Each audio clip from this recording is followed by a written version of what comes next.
Bueno, muy bien. ¿Se acuerdan de Rafael Gómez? Cuando un inmigrante cubano que estuvo como al frente de alguna manera de la manifestación que tenían ellos en Cancillería en estos días para que se aceleraran los procesos para poder tener algún tipo de papel que los dejara trabajar a pesar de que empezara su trámite para sacar la cédula.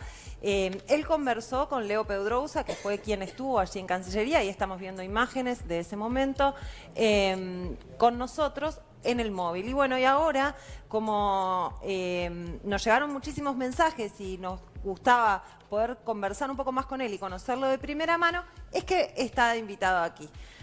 Sí, en el día de ayer el Ministerio de Relaciones Exteriores comenzó además con el plan de contingencia para ponerse al día con la entrega de constancias para inmigrantes que solicitaron refugio.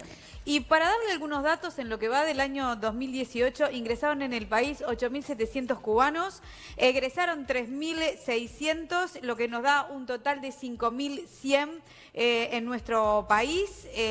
Ya lo dijeron las chicas, ya es de pública notoriedad que él está complicando muchísimo el tema de la documentación para poder conseguir un trabajo y ahí renovar sus expectativas de tener una vida diferente, no solo aquí en nuestro país, sino también para colaborar con familias que han quedado por allá por Cuba. Así que recibimos. Y llegó el momento, está en nuestra mesa Rafael Gómez, bienvenido. Buenas tardes, bienvenido. Hace 4 meses que llegaste a nuestro país. Hace 4 meses, 29 de junio. ¿Y cómo fue esa llegada? ¿Cuánto tiempo demoraste en llegar a Uruguay? Bueno, fueron aproximadamente unas 36 horas. Unas 36 horas sacrificadas, le cuento, porque tuve que salir de Cuba por la isla, no te deja salir, y tuve que hacerlo mediante Guyana, que es libre visado. Me saqué un pasaje y de ahí, bueno, cruzamos frontera. Tuvimos que cruzar de Guyana, que la policía, por cierto... En avión, ¿no? Sí, en avión, Guyana. De La Habana a Guyana. Y entonces cuando llegué a Guyana, de Guyana hacia Brasil, mediante una selva que tuvimos que atravesar, y así muchos amigos míos cubanos también lo están haciendo, donde hay mucho fango, donde se pasan horas sin comer nada, solamente tomando agua. Pero pará, vamos por parte. Vos llegás a Guyana, al aeropuerto, bajás y ¿cómo haces? ¿Qué haces ahí? Bueno, ahí hay personas que Te están esperando. Esas personas te llevan a un hotel y ahí te hospedan en ese hotel esperando supuestamente esa persona que trafica. ¿Ves? Que sugiere que si quieres ir a otro país. Bien. Ah, o sea, ellos te esperan, porque vos desde Cuba no te comunicaste con nadie de ellos. No, no. O sea, eso es ahí, llegás al aeropuerto y ya está como establecido un sistema, como cuando hay taxis o transportes o eso, es así. O sea, hay personas que te ven llegar y te preguntan si te interesa. Te ofrecen como una oferta, a ver si te interesa. Y como sabes que el cubano solamente va a Guyana a comprar ropa, supuestamente, muchos simplemente no se centran. A ver, los cubanos perseguimos un sueño muy importante. No basta con buscar mercancías, ropa, llevar a Cuba, vender, porque sabemos que en nuestra isla la situación económica está muy dura. Incluso los ingenieros, personas preparadas como yo, con un título, ganamos chirola. No podemos llevar la vida porque la vida es muy cara y si embargo se paga muy poco. Entonces, como le comento, perseguimos un sueño, que es ayudar a nuestra familia, tener futuro en el sentido de poder vivir como personas y adquirir las cosas como las personas. Hay muchas personas en mi país llevan más de 40, 50 años trabajando con el Estado y no tienen ni tan siquiera un plasma en su casa. Eso es un lujo. Yo me decidí venir para acá personalmente, como muchos cubanos, porque queremos mejorar nuestra vida. Pero te hago una pregunta, porque pones el ejemplo del plasma y me dan ganas de preguntarte esto. Porque para mí, por ejemplo, un plasma no es de las cosas más importantes. Tienen servicio de salud gratuito, tienen buena educación, o sea, tienen otras cosas que quizás sean valores más necesarios para desarrollarse como ser humano. Bueno, sí más tenemos... allá de lo material, ¿me comprendes? Ya. Bueno, sí tenemos educación gratuita y tenemos, bueno, esas cosas sí. Incluso tranquilidad y seguridad. Pero la vida del ser humano... Y acceso a la salud también. Y acceso a la salud gratuita. Eso sí tenemos, y educación gratuita. De hecho, muchos profesionales nuestros cubanos están muy bien preparados. Han salido a otros países. ¿En y Uruguay? Bueno, sí, en Uruguay también los hay, pero también están otros países y han demostrado que están muy bien preparados. Eso sí tiene nuestro país, que lo celebro y estoy admirado de eso. Incluso no quise haber abandonado mi isla. Pero la vida del ser humano no se centra nada más en decir, bueno, tengo salud gratuita y tengo educación. Y las demás cosas que te hacen falta. Cuando su hijo tenga 5 años, 10 años, diga, papá, quiero un tablet, y no puedas comprárselo. Que la vida no se centra nada más en esas cosas. Hay cosas materiales que son necesarias. No considero un lujo, por ejemplo, porque si una persona trabaja o más de 8 horas, digamos, con nuestro país. Soy un profesional y estudié para eso. No considero por qué no tenga derecho yo a adquirir las cosas que hay en la tienda. ¿Por qué razón? Si yo estoy trabajando. ¿Tú llegaste a vender tu casa para venir para acá? Tuve que, sí, hacer sacrificios, como le comentaba al principio. Tuve que vender la casa, tuve que separarme de mis 2 hijos, de familia, dejar muchas cosas atrás para poder, venir acá a trabajar, a tener Te mi pregunto papel. porque para muchos uruguayos, por ejemplo, tener una casa propia es un sueño muy difícil de lograr. Y Sí. tú tenías tu casa propia. Obvio. ¿Qué Mira que sucede? te lo digo sin juzgar, te lo pregunto realmente porque para entender la situación y porque mucha gente del otro lado debe también, escuchándote, preguntarse eso.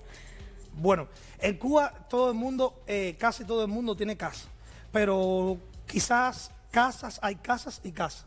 Casas que no quizás son las condiciones a las cuales usted le llama casa. Un uruguayo dice, yo tengo una casa, no quizás a ese término.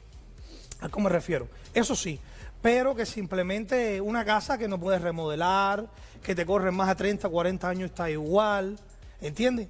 O sea que la economía, la situación como tal, no hay futuro para la juventud en mi país. Le comento, yo tengo 30 años, tengo 2 títulos. ¿Qué Y sabes sos? que en mi país tener Título una de- moto es un ¿Qué lujo. sos tú?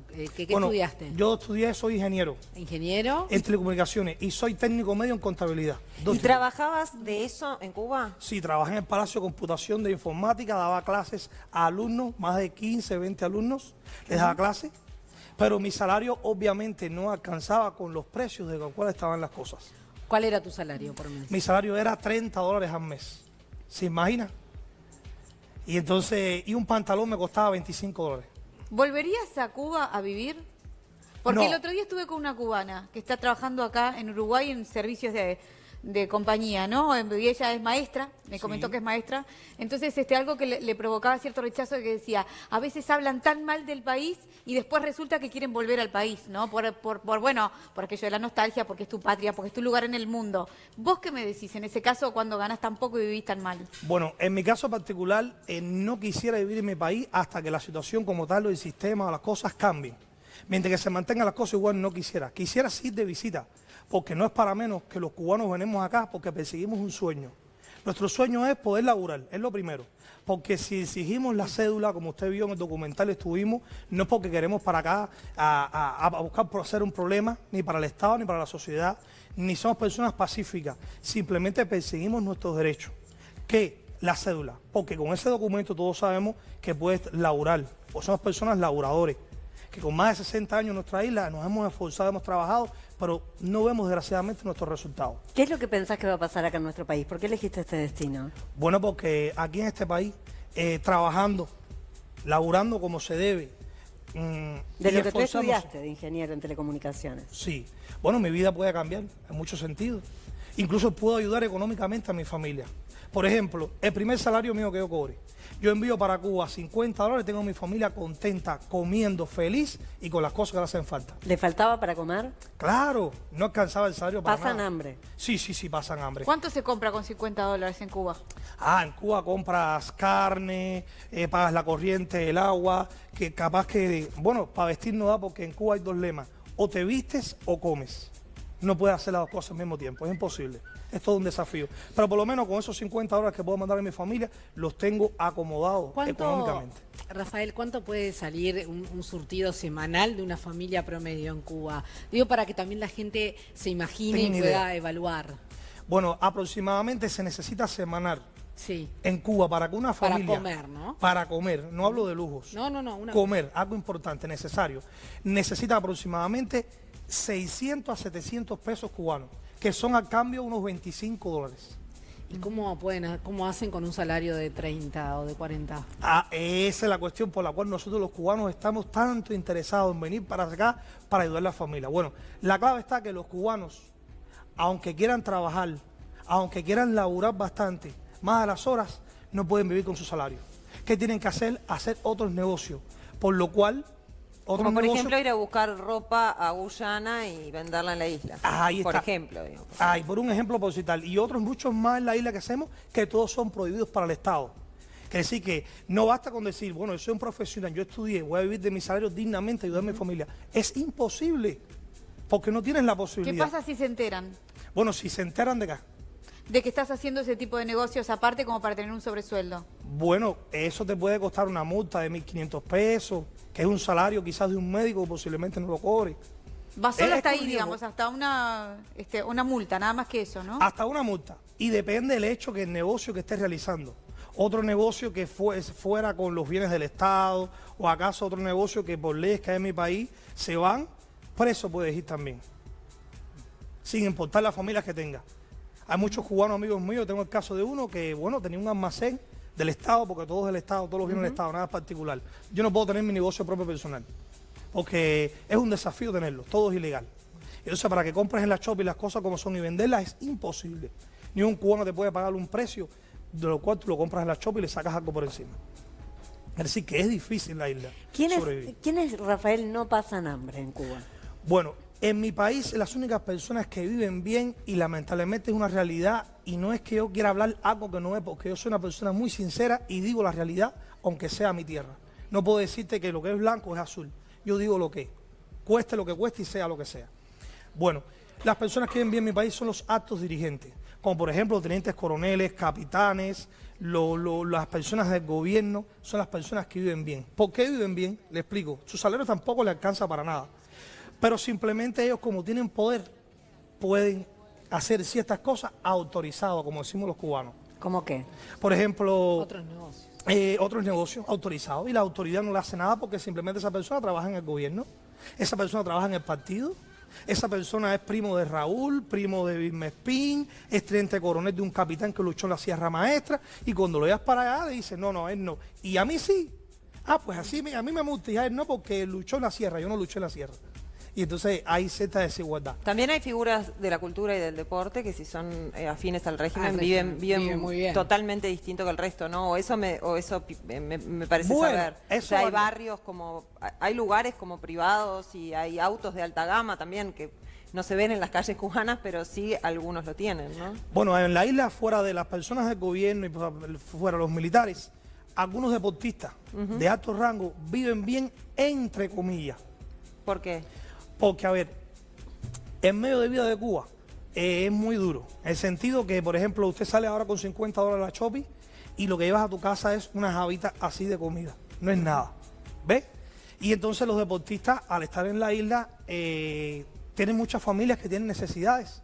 ¿Ya entiendes? Entonces, esos deportistas Tienen que repartir Ayuda. lo que ganan. tienen que ayudar a toda la familia, al primo, al hermano, al tío del abuelo. Y entonces, es imposible que ese deportista, incluso ese deportista, la medalla olímpica que ganan, no les pagan tampoco, como es lo que recoge son chirolas ese deportista.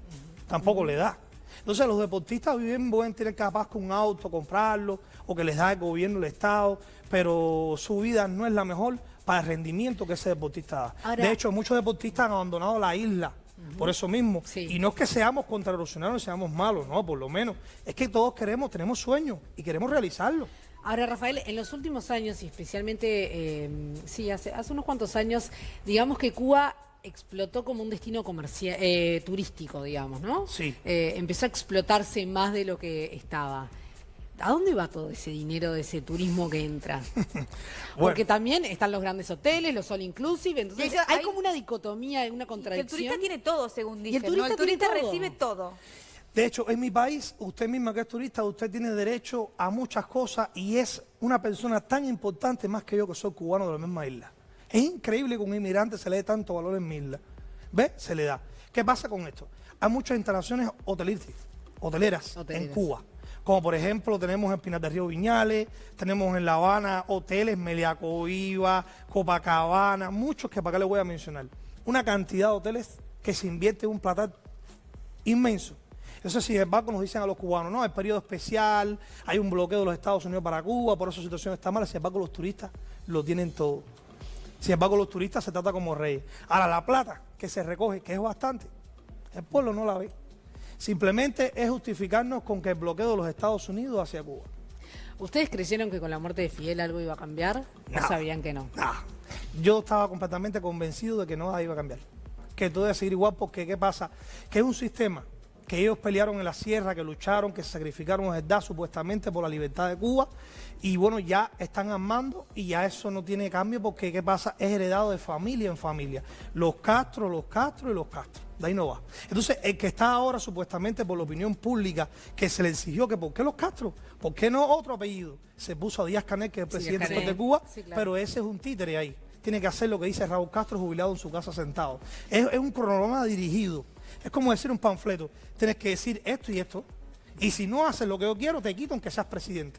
No importa, porque el presidente no se manda. Tienen una asamblea de poder popular que es quien elige. Ellos escogen quién es. Pero para ser elegido como presidente tienes que tener el régimen. Tienes que apoyar el régimen en ese momento que está con sus requisitos y con sus condiciones que la ponen ellos. Ellos ponen, las condiciones son estas. Y así tienes que actuar. ¿Vas a defender esto? No, no estoy en contra de esto, quiero cambiar esto. No, si quieres cambiar, tú no eres nadie para cambiar.